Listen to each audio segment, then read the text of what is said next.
Hey everybody, before we get into today's episode, I wanted to give you some info. If you don't already know, I have my own podcast, and it's not a paranormal podcast. It is a true crime and conspiracy podcast. If that type of thing interests you, there's 4 episodes currently available. The show is called A Girl Named Whiskey. It's a bi-weekly podcast, and some of the topics that I've discussed already are Princess Diana, Tupac, Jeffrey Epstein, and members of the TV show Glee. It's currently available on 3 major podcast platforms, being Google Play, Apple Podcasts, and Spotify. If you want to go hit subscribe on any one of those platforms, I would be truly thankful.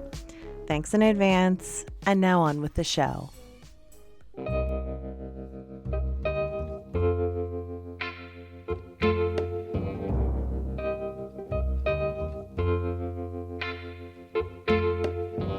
You're listening to Booze and Bourbon.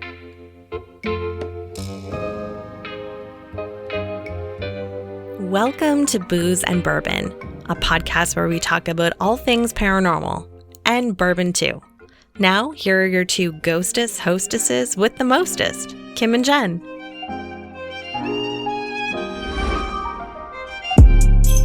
Welcome back, everybody, to a new episode of Booze and Bourbon. I'm Jen, and this is Kim.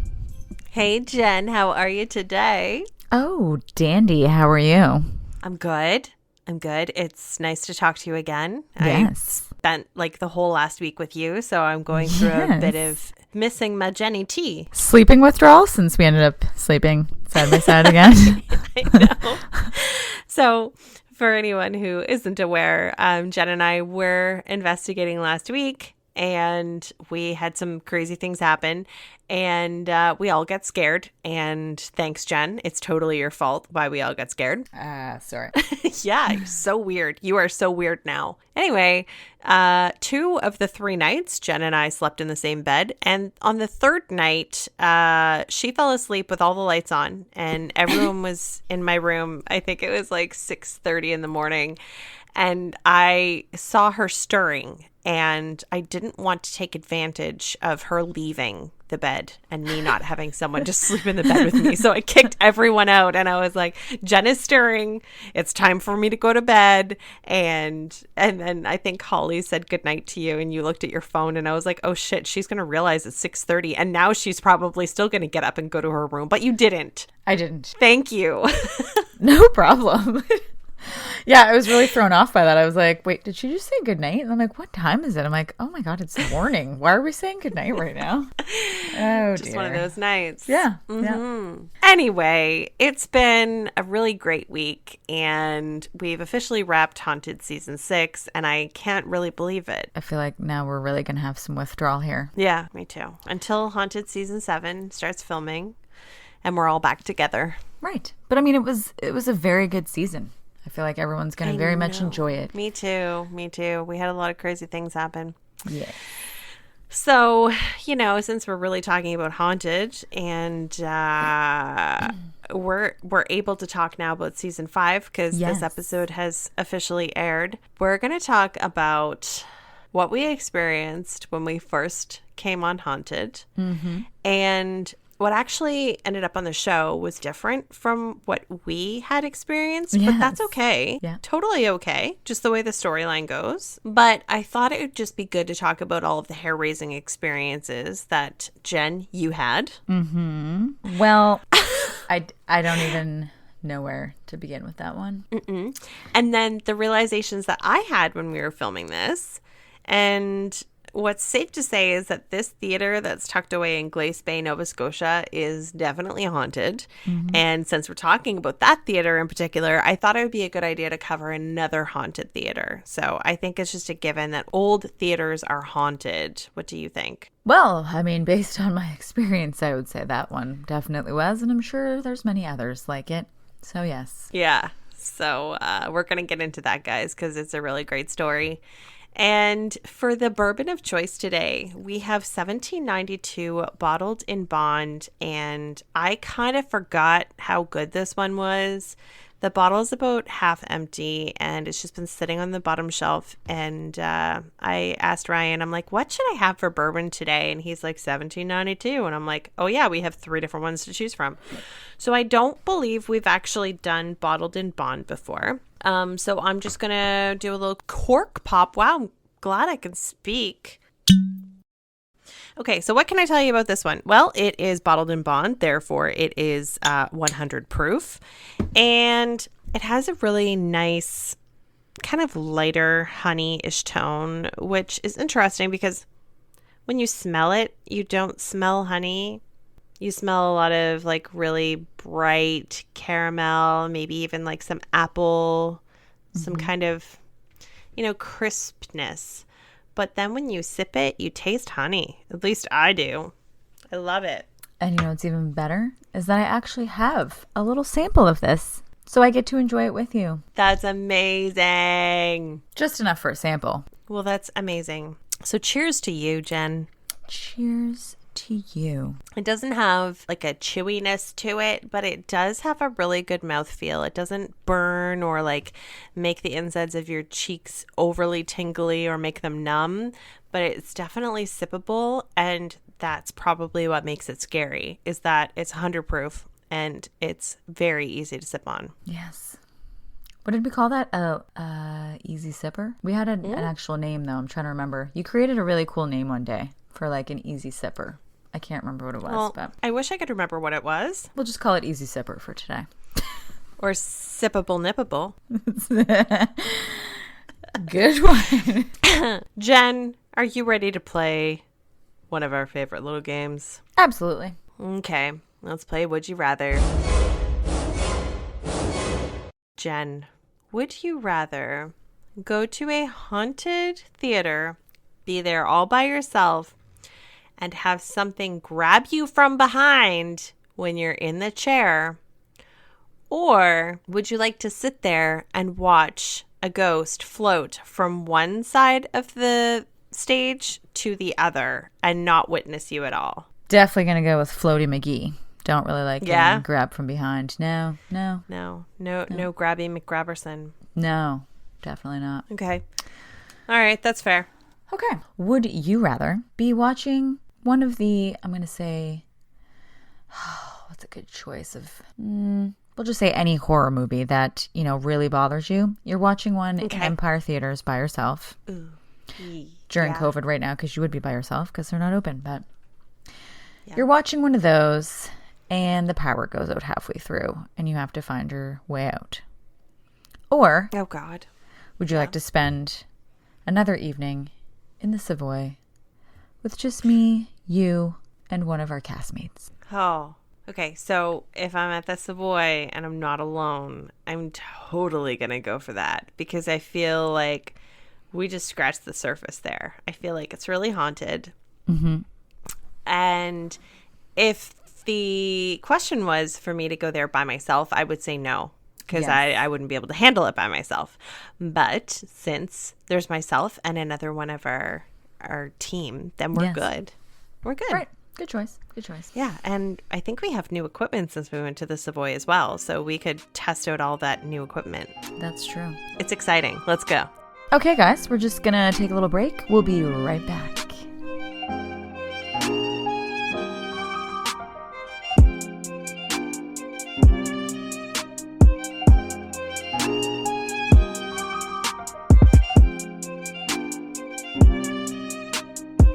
Welcome back, everybody.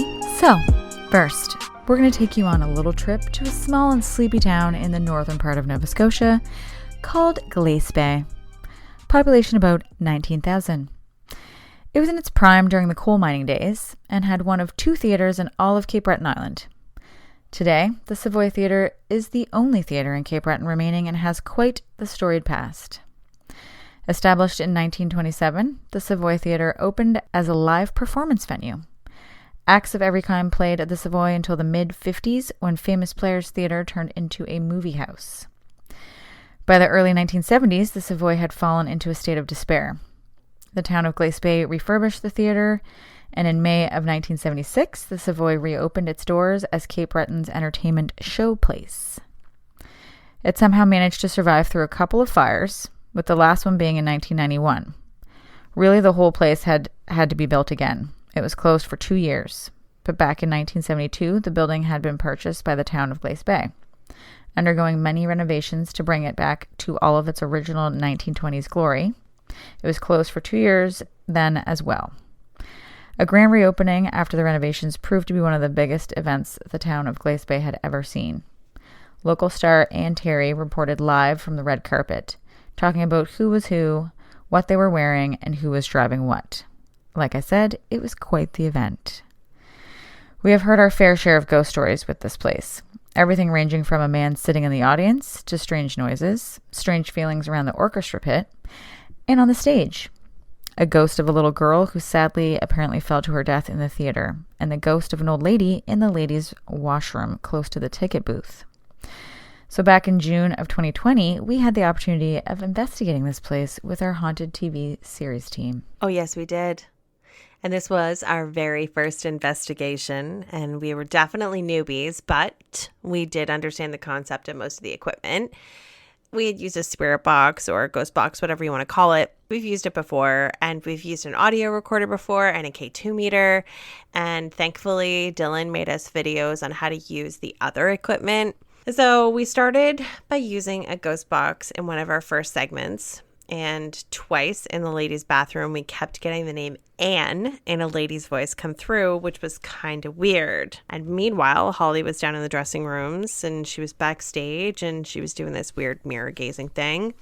And she was also having these random outbursts of singing music from The King and I. There's many reasons why we love her, but that is one of them. And then from there, we moved on to the orchestra pit, which was underneath of the stage.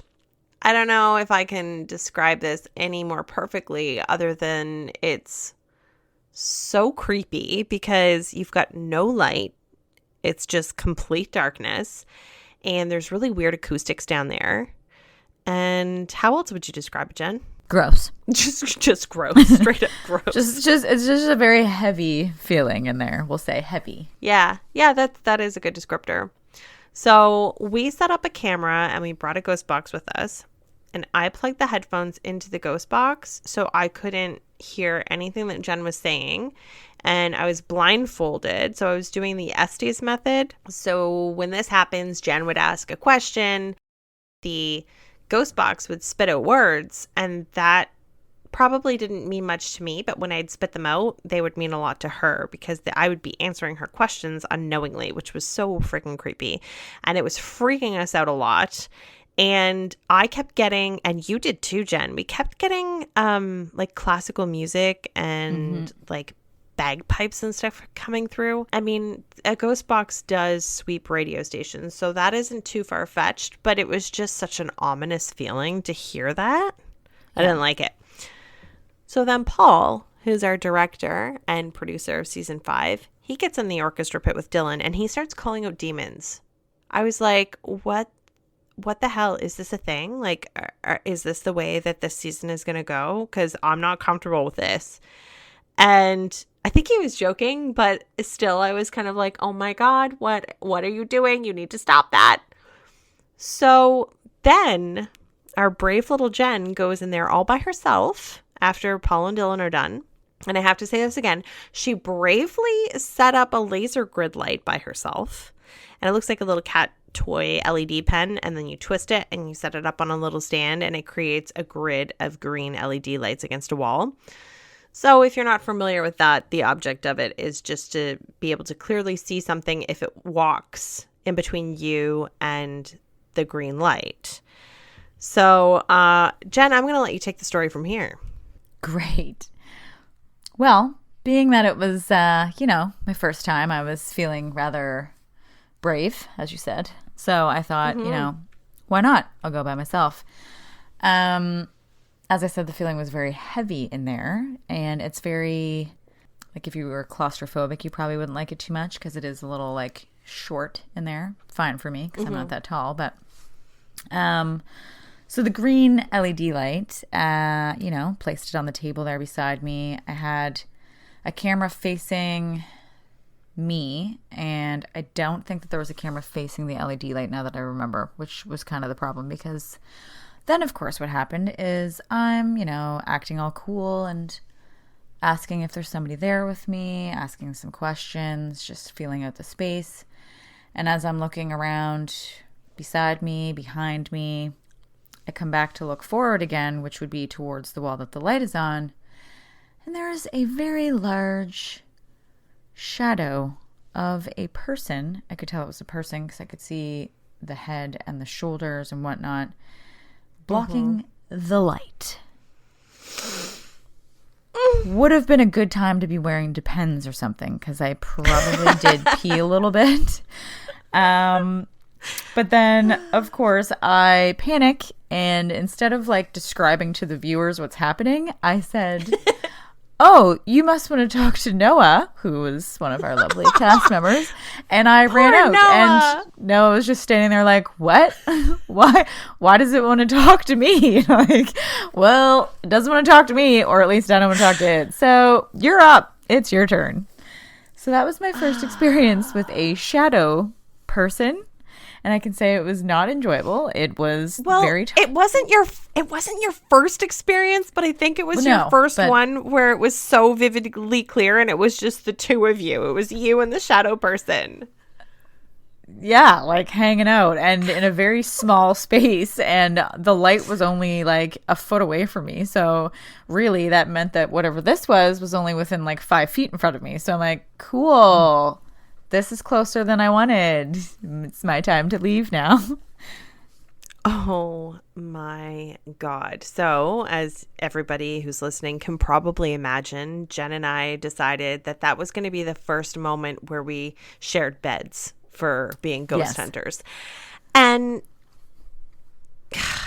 people say to us, they're like, haha, you guys are ghost hunters. You're fine. And I'm like, actually, no. I think the fact that we see stuff and we hear stuff that we cannot explain makes it worse that we're ghost hunters. And then we just can't sleep, and we can't put it in a box and put it on a shelf and tuck it away. It is at the forefront of our mind because our emotions were just running high. Sleeping is not something that happens well on these journeys. So anyway, Jen decides that it's probably a good idea. I agree. More than happy to accommodate Jen needing to sleep in the same room as someone. So as Jen was starting to fall asleep, I decided it would be a good idea to dive into this whole Ann Terry thing. And as Jen and I had mentioned before, Ann Terry was basically a local celebrity, and I didn't know the type of information that I was going to get, but it all started to line up, and it all started to freak me the hell out. And I think I actually woke you up very early on to my research, and then we discovered everything the next day, and we started taking notes and stuff. But not only was she a local celebrity, but she did pass away, and she passed away in 1985. And she was also known as Cape Breton's First Lady. She was definitely an enthusiastic supporter of all things Cape Breton. And as a student, Terry McClellan, her nickname was Ann Terry, but her real name was Terry McClellan. She began a radio and television career that would span 2 decades.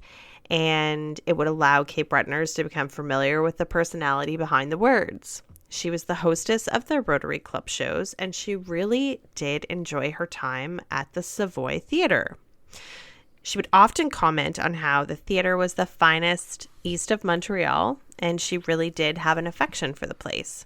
So that was cool. What really shook us was the fact that she was exceptionally tall. She was 6 feet tall.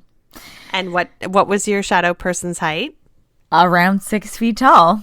So, but in my mind at the time, I was thinking it was a man. I wasn't thinking it was a woman. So this all came together quite well. Yes. And what else is really strange is, so is Holly, who's our haunted teammate, who was belting out music from The King and I, as you had mentioned. Yep. Remember when we said that Ann Terry was the hostess of the grand reopening? Well, guess what was playing the night back in 1974? The King and I, which was very weird.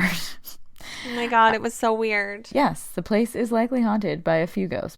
If you were Aunt Harry and there was only one theater left in your beloved home of Cape Breton, where else would be the best place for you to spend your afterlife? Yeah, good point. There. Yeah, because the other theater, I forget what it was called, but I believe it's right in Sydney. And it's been torn down. So. Right. So that's it. That's your spot. Yeah. So weird. So weird. I can't figure it all out. I know that there are a lot of ghosts there.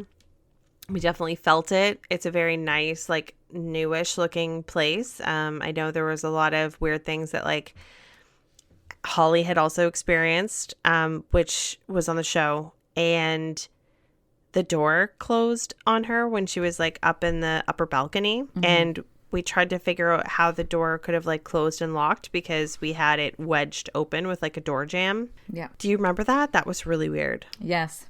I remember a lot from that evening because I feel like a lot of it stuck out to us because it was our first good go. And we were just like, we just did so many things. I feel like we'll never forget any of those things. And the bathroom, we had a bathroom scene, and Jen, you came up with this great idea to play Bloody Mary in the bathrooms. Like, what was up with that? I don't know. It just seemed like the right time. There was a lot of mirrors. There was 3 of us. It was like, let's just do it. Old times, you know? Oh, God. Oh, God. And Holly was not impressed. And, yeah, Dylan and Paul thought it was the greatest thing since sliced bread. I definitely pissed her off with that one, but she came around. We're good now. Yeah. Okay, let's move on to another theater, shall we? Yes. This one is also on the East Coast. It is in New York City, and many actors and crew at the New Amsterdam Theatre have experienced a girl named Olive Thomas, who actually used to be a chorus girl in her younger life. She is by far the most active and well-known ghost on Broadway, manifesting so frequently that Dana Amendola, Vice President of Operations of Disney Theatrical Group, has placed photographs of her at every entrance to the theater so that workers can greet her when they arrive for work each day. So Olive's story is a sad one. She was a successful chorus girl in 1915 on the New Amsterdam main stage, and before long, she was whisked out to Hollywood, where she made a handful of silent films and married a man by the name of Jack Pickford. On a trip to Paris in 1920, Jack revealed that he had contracted syphilis and that she likely had it as well. Okay, wait, Jack, were you sleeping around? Is that how you got syphilis? Yeah, Jack. Yeah. Okay, so official reports say that Olive accidentally swallowed an overdose of Jack's medicine, which was mercury bichloride, which is poisonous in large quantities. But people have wondered how she could have accidentally emptied an entire blue bottle of pills. Olive unfortunately died 2 days later, and her body was brought back to Woodlawn Cemetery in the Bronx for burial. But then an odd thing started happening. Workers at the New Amsterdam began telling friends that they had run into Olive backstage. Seems impossible, right? Olive is dead. She appeared periodically throughout the 1920s, but then became quiet during the decades when 42nd Street went into decline and the theater was underused. However, reports began picking up again when the Disney Corporation bought the theater in the mid-1990s and began an ambitious restoration.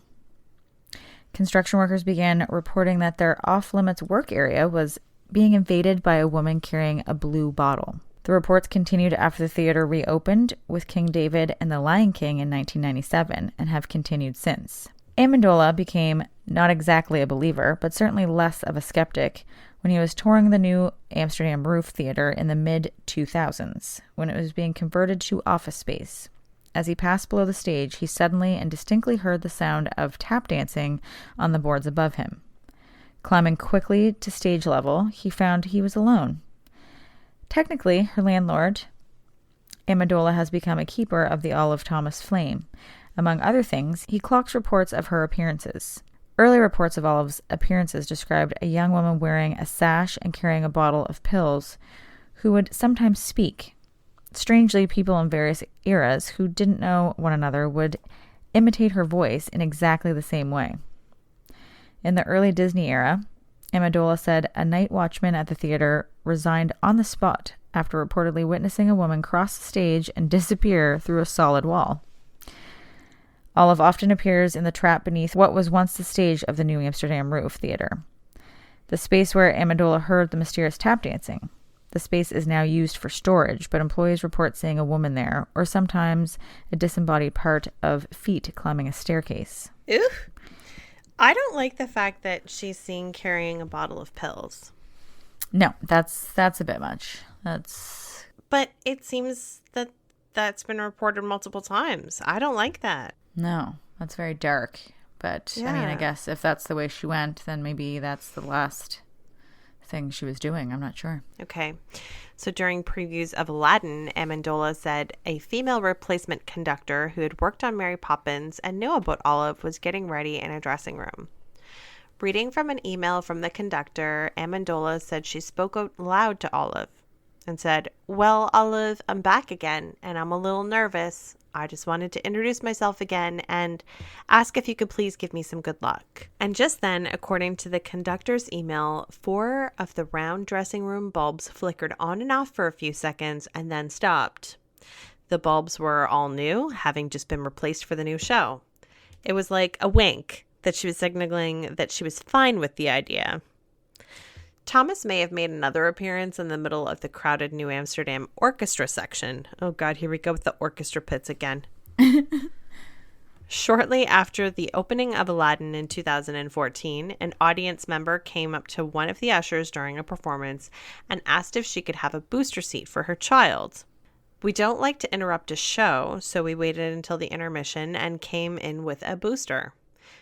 We found that she already had one, and when we asked where she had gotten it, she said a lady at the back of the theater had gestured to where it was. We don't have a woman at the back of the house who does that in the middle of a show. Interesting. Mm-hmm. Okay, so guys, Olive, Blue Pills, Savoy Theatre, and Terry. Whoa. It's a lot. It but is I mean, a lot. Theaters are very like active place in the sense you have a lot of people in and out of them, and people are typically like in a relatively good mood and like positive when they're there. So here's a theory that I have. I think that if you are into being in theater, like musicals, being an actor, being a musician, something along those lines, if you are used to having the limelight all the time, and you're used to having people like cheer you on and stuff, you would get like a natural rush from that, right? Like you. So I'm thinking maybe in your afterlife, since that's one feeling that always made you really happy, maybe that's the first place you want to go to try to like That makes recapture sense. that feeling. Yeah. Yeah, it's a good one, Kim. Thanks. That's why I'm a ghost hunter. Yes, that's true. Solving one ghost mystery at a time. Yeah. Well, guys, that pretty much wraps up today's show. We sincerely hope that you enjoyed it. And of course, if you did, please give us a like and always follow us on social media.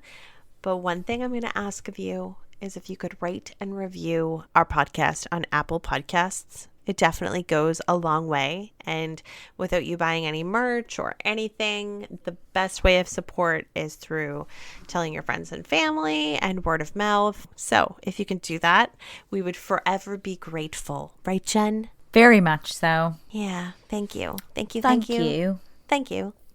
Thank you. Thank you. Okay. So, Jen, where can people find us on social media if they don't already know? You can find us on Instagram, Booze and Bourbon. You can also find us on Facebook, Booze and Bourbon, the podcast. Of course, you can listen to us on any podcast provider out there because we are cool. And, of course, we are part of the ABV network, so you can also listen to us there. We fancy YouTube occasionally, and I don't know if fancy was the word, but I can't keep the accent up. You can also hit us up on our old Gmail account, boozeandbourbon@gmail.com. Send us some fun stories. Yeah, please do. We always love to hear stories. The thought popped into my head that as you were speaking, I'm like, I don't know if Jen actually had this accent in real life that I could be her friend. It's a beautiful thing. Thank you, Jen, for bringing your A game. Guys, thanks so much for listening today, and we will be back for an all-new episode of Booze and Bourbon next Friday. So until then, make good choices and cheers. Keep fit and have fun. Booze and Bourbon is part of the ABV network. For more information or to advertise on the show, please head over to abvnetwork.com. Thanks for listening, and cheers. This has been a Steve Akeley production.